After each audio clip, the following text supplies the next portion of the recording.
Salut à tous, bienvenue sur ma chaîne YouTube, je suis le Master Teacher Sorin. Aujourd'hui, nous allons parler de l'entreprise Coca-Cola. L'entreprise Coca-Cola dépense des millions de dollars chaque année pour la promotion, sinon la publicité. Mais cette entreprise ne nous a jamais dévoilé, sinon divulgué le contenu de ce produit de Coca-Cola. Une chose est vraie, les marketeurs, les agents de marketing de Coca-Cola veulent nous vendre une image de l'harmonie, de la convivialité et du bonheur. Mais derrière cette image-là, il se cache une vérité assez troublante. Il y a eu beaucoup d'accusations contre l'entreprise Coca-Cola. Nombreux diront que l'entreprise cause des maladies avec leurs produits et même la sécheresse. Il y a bien pire que cela.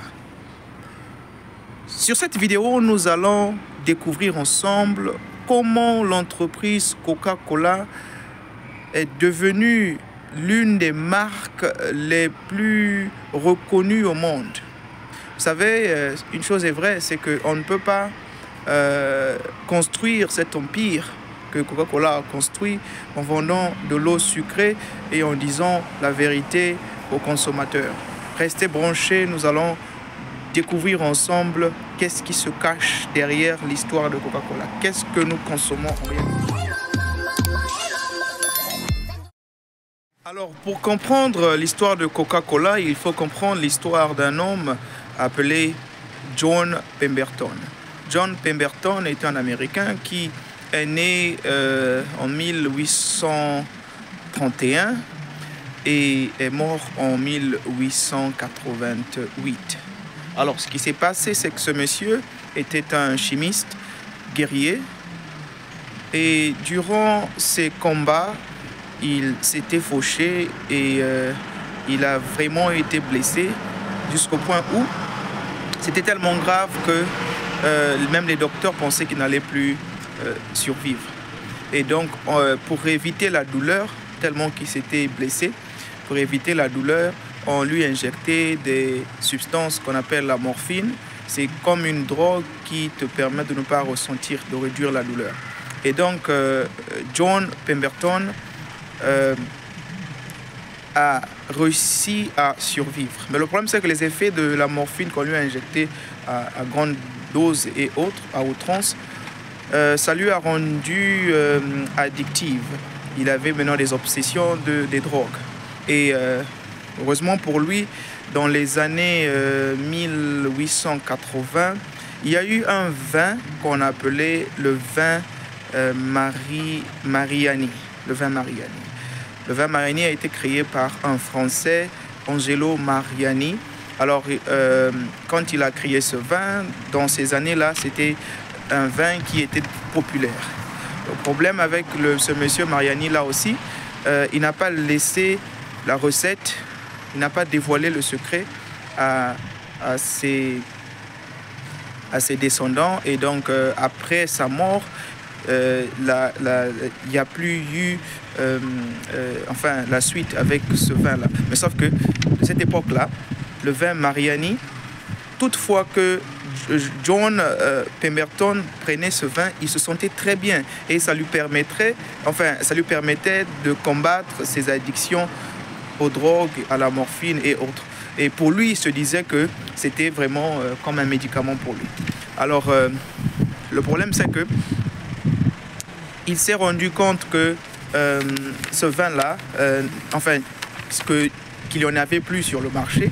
Et donc, en tant que chimiste, il a voulu découvrir un peu ce qui se passait dans ce vin. C'était fait de quoi, la formule et tout. Et il a découvert que ce vin, en réalité, c'était... la constitution était faite du vin, bien sûr, et de la cocaïne. c'est dans ce contexte-là que ça lui rendait aussi bien que ça, parce que selon ses descriptions dans son livre, il dit qu'il consommait au moins 3 glaces de verre par jour.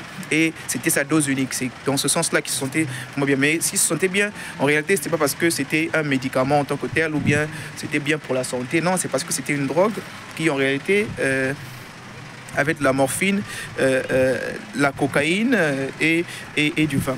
Et donc, il a voulu recréer ce même vin. Et donc, en 1884, il a lancé son propre vin qu'il a appelé vin français Coca.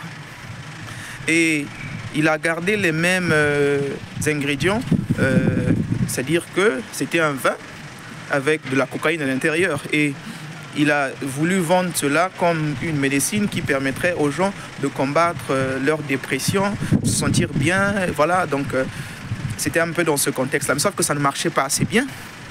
Ça ne marchait pas assez bien. Et pire encore, ce qui s'est passé, c'est que dans les années 1886, l'État américain a voulu réduire la consommation des boissons alcoolisées. Et dans son cas, en tant qu'entrepreneur, John Pemberton s'est dit, bon, moi ce que je vais faire, c'est que je vais changer le vin en eau gazeuse. Comme ça, ça sera un jus.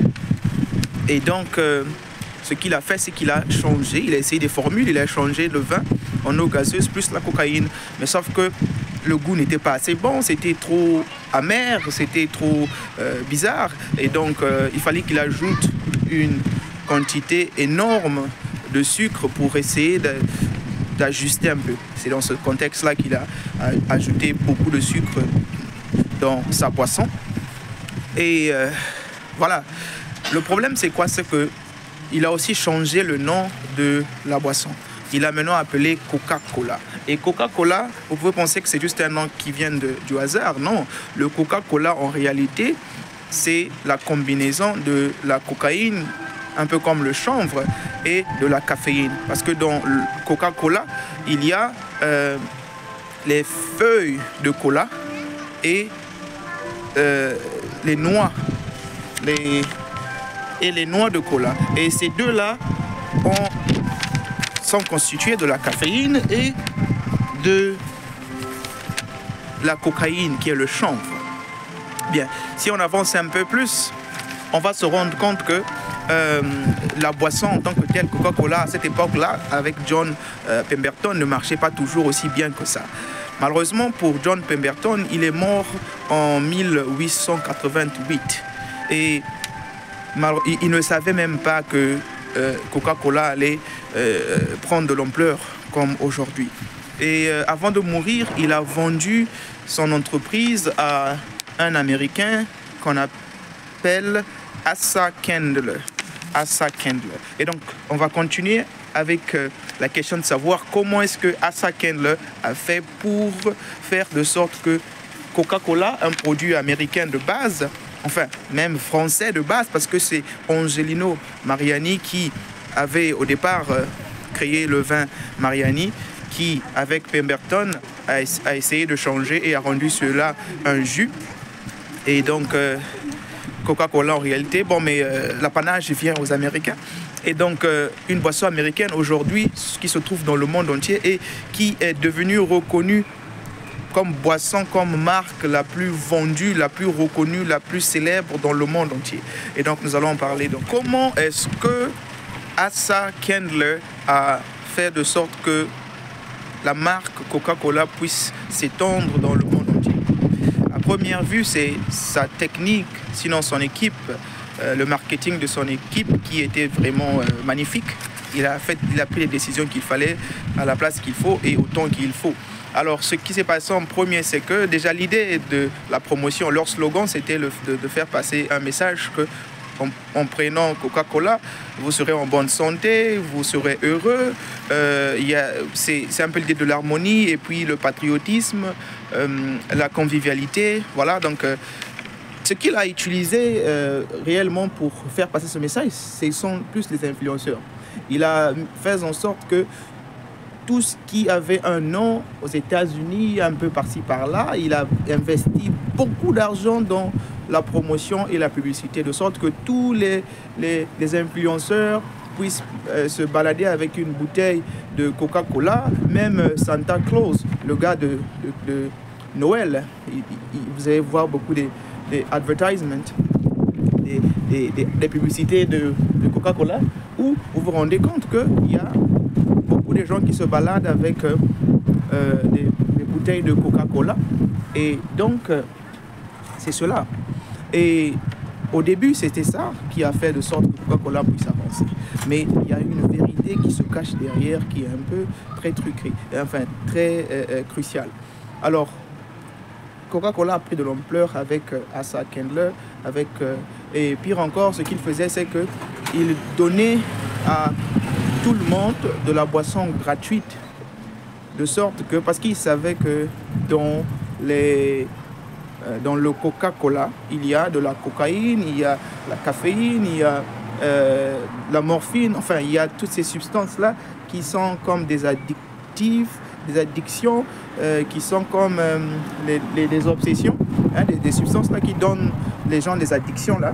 Et donc ils savaient que quand ils vont donner ça gratuitement aux gens, alors première fois vous allez boire gratuitement, la deuxième fois vous allez vouloir encore de ça, et dans ce cas il peut vous imposer un prix à payer. Donc il a dépensé beaucoup d'argent pour distribuer gratuitement le Coca-Cola, et c'est ce qui a donné l'aspect patriotique, parce que imaginez un peu ceux qui n'ont pas les moyens de s'acheter une boisson et vous en avez gratuitement, parce que un peu comme ce que font les politiciens. Donc il s'est donné à fond pour que Coca-Cola puisse s'étendre déjà aux États-Unis et un peu par-ci par-là autour, et donc pour la suite, pour s'étendre de façon globale. Ce qu'il a fait, c'est que durant la période de la Deuxième Guerre mondiale, vu qu'ils avaient assez d'argent, et Coca-Cola à cette époque-là n'était pas seulement une compagnie, il y avait beaucoup de shareholders, il y avait beaucoup des